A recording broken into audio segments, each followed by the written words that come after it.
Triads are often underrated. You try to get away from using triads because they're too simple and boring. It becomes about playing the hippest extension and the most glorious superimposed arpeggio. But often the triad, and especially the major triad, is a way to get those notes to make sense. If you're solo only focusing on what extensions you're playing without thinking about making it melodic, you're not gonna sound great. And triads can help you fix that. Let's check out how to use triads, create some bebop lines, some jazz blues, play melodic upper structures, even a bit of outside symmetrical stuff. I'll let you in on a secret. I'm not 100% sure I ever really practiced triads and positions. That's anyway not how I use them. And most of the time, I think it makes a lot more sense to practice things in a context, especially the context that you're using them in. So for me, what mostly worked was practicing triads in scales. And you will see why that connection is very important later in this video.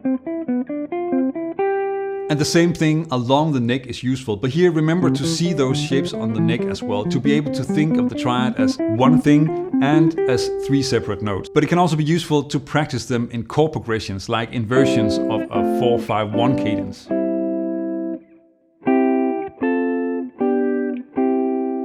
There are many more exercises that you can do, and if you have a great suggestion, then let us know in the comments. You can never have too many triad exercises. Because it's an important skill to be able to take a triad, add a few notes, and then in that way turn it into a great jazz lick, then that's the place to start. I'll get to some famous examples of this in a bit, but check out how much you can do with a simple C major triad. Trying to play it descending. And just adding notes from the scale, you can start to create lines that are based on the C major triad, but have much more of a bebop flow. Doing this, you immediately see why you want to practice triads in the context of a scale. You need those notes as well when you're soloing. And if you go all jazz and add chromatic enclosures and passing notes to the triad, then you get beautiful bebop vocabulary. And this method is quite simple. You have the triad and then you add either a diatonic or a chromatic melody that targets a note in the triad. The possibilities are almost endless. Here's another one. And even though there are all these extra notes, it's still working because the basic structure is the major triad. Here's a very famous example of this from Charlie Parker's solo on Billy's Bounce. He's using an F major triad with a few leading notes. I'll get to a George Benson example in a bit. Major triad, upper structures. Let's start with a chord. Here's an A minor 7. If you leave out the bass note, the A, so this note, then you have a C major triad. In this case, a second inversion C major, so G, C, and E. Of course, this is true for any seventh chord. If you take away the root, you have a triad. But in this case, I'm going to focus on the minor 7 chord where you get a major triad. I'll show you how to use this in a solo, but you also want to keep in mind that if you have a C major triad as a rootless A minor 7, then you immediately have 3 great A minor 7 voicings.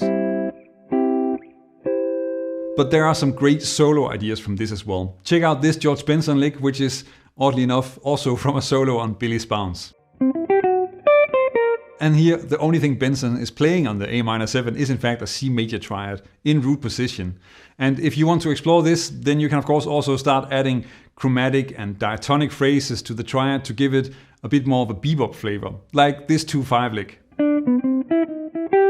But the major triad is also the core part of a lot, if not most, jazz blues licks. A great recipe for a jazz blues lick is a major triad plus a few grace notes played as slides, hammer-ons and pull-offs. It is by far the easiest way to create some amazing jazz blues.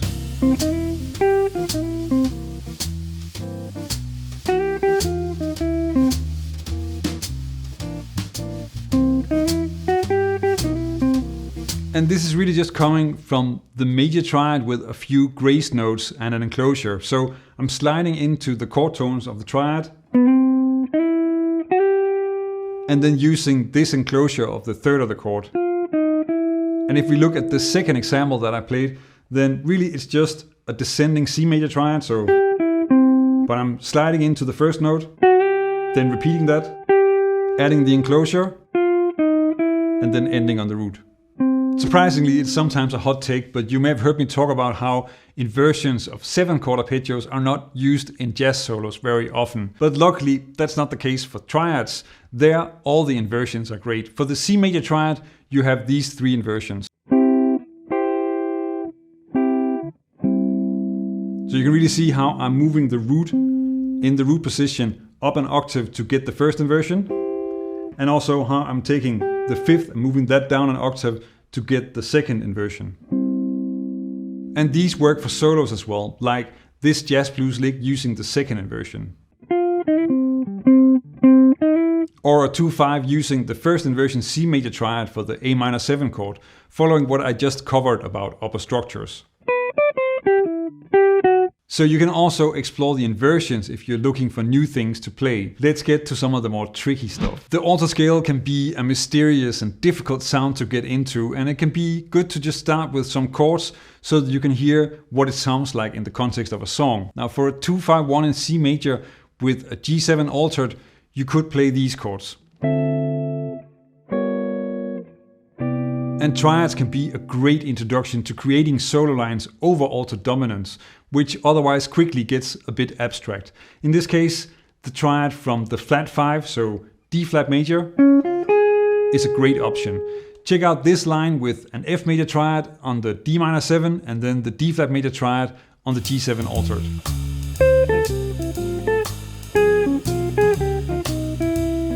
And all that's happening on the G7 altered is really just that D flat major triad, so, and then a scale run in the altered scale, which is in fact the same set of notes as A flat melodic minor. And the advantage is that you have the D flat triad to make it a melody and not just running up and down a scale. That's more theory than music. Here's another example.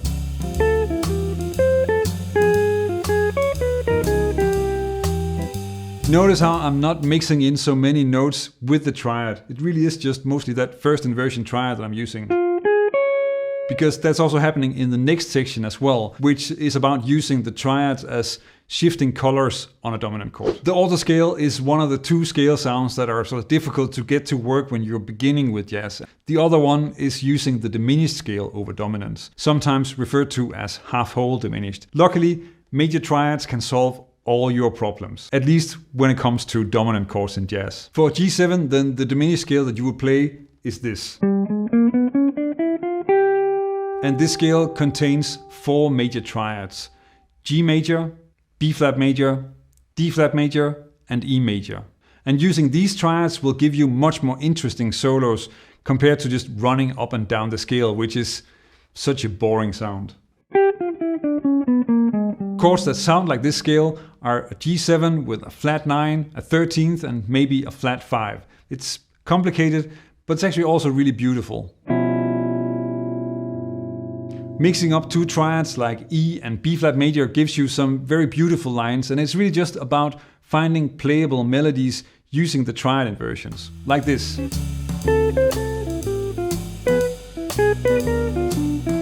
Because the scale is symmetrical, then you can move the G7 line around in minor thirds and get other usable licks.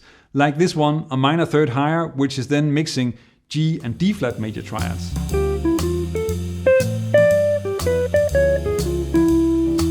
Now let's check out a great way to have some shifting outside colors on major 7 and minor 7 chords. For the dominant chords, you can use the major triads in minor third distance, but if you want a similar trick for major 7 chords, then look at major triads in major third distance. For C major 7, then you get these 3 triads: C major, E major, and A flat major. And if you combine the notes in these 3, then you get a symmetrical 6-note scale, the augmented scale. But the best lines for this one are still just using the triads. Check out this sound. It's a bit spacey, but it's actually also kind of beautiful. And of course, you can also put the 3 triads together in a descending melody.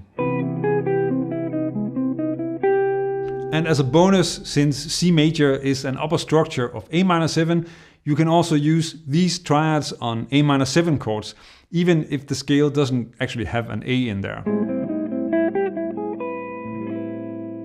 With any arpeggio-based lick that you create and learn to play, it's not only knowing how to play the arpeggio, it's much more important what you can do with it. And it doesn't matter if it's a triad or a 7th chord or anything else. You want to develop the skills that help you turn the arpeggios into great lines. That's also the only way to get the things in this video to sound great. And those skills give you tons of options.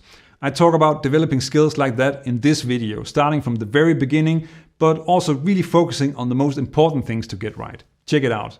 Learn jazz, make music.